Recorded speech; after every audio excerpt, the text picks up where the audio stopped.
Hello guys, আশা করি সবাই ভালো আছেন। আবারও আপনাদের মাঝে একটি ব্লগ ভিডিও নিয়ে আসলাম।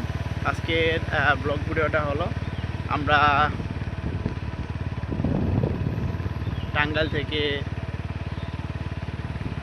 দিকপাত যাব। তো আমরা টাঙ্গাইল থেকে দিকপাত যাওয়ার পথে আমরা যে রাস্তা দিয়ে যাবো আর যা যা দেখতে পাবো সেগুলো আপনাদের মাঝে তুলে ধরবো।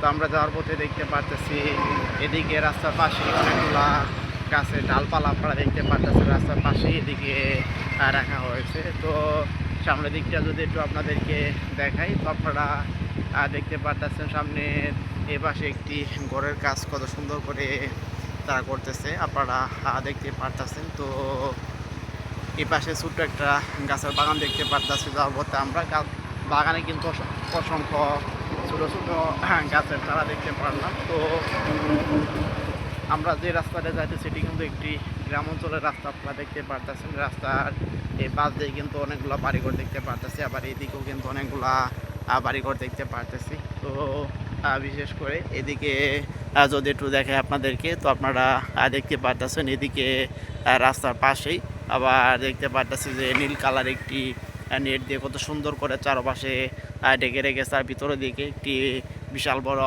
আমের বাগান করেছে কত সুন্দর করে।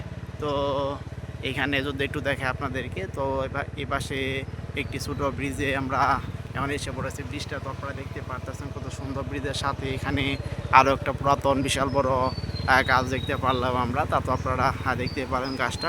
তো এদিকে যাওয়ার পথে একটি আরও ইট বাঙানো মেশিনও দেখতে পারতেছি রাস্তার পাশে। সেই মেশিনটা কত সুন্দর করে রেখে দেওয়া হয়েছে। তো আপনারা এতক্ষণ পর্যন্ত যারা আমার ব্লগ চ্যানেলে ব্লগ ভিডিওটা দেখলেন, তারা অবশ্যই আমার চ্যানেলটি সাবস্ক্রাইব করবেন, শেয়ার করবেন। আবারও দেখা হচ্ছে আপনাদের মাঝে পরবর্তী কোনো ব্লগ ভিডিও নিয়ে।